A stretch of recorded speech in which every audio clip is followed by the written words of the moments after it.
This is day 2 of trying all the Korean sunscreens at Ulta Beauty until I find one that's actually wearable. I've almost finished this tube, so I can really speak from experience about my thoughts on this one. Now, the Isntree Hyaluronic Acid Watery Sun Gel is one of my all-time favorite Korean sunscreens, and so when I saw that Ulta Beauty is carrying the US formulation, of course I had to try it. So let's go ahead and start off with the Korean formulation. Now, one of the biggest differences is going to be the fact that this is a 50 SPF PA quadruple plus, so the protection is technically a bit higher on this. Interestingly enough, this one actually only has 8 types of hyaluronic acid, while the US version has 10 types of hyaluronic acid, and this has been a long-standing favorite of mine just because this has no fragrance, it goes on silky smooth, no white cast, and just generally I love the formula of this.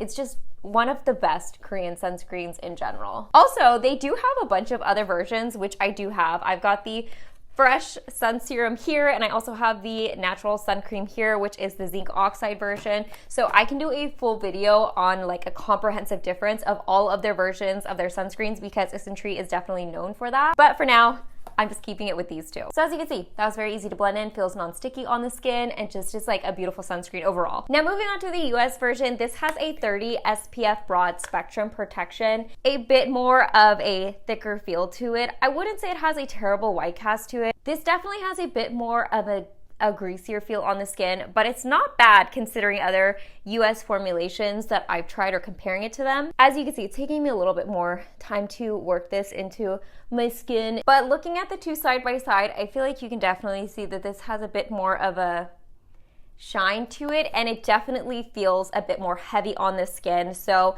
not as layerable as the Korean version, but definitely more comfortable than a lot of the other US formulations that I've tried. Now, one of the differences I wanted to note that I thought was kind of random was the lack of astaxanthin in the US formula.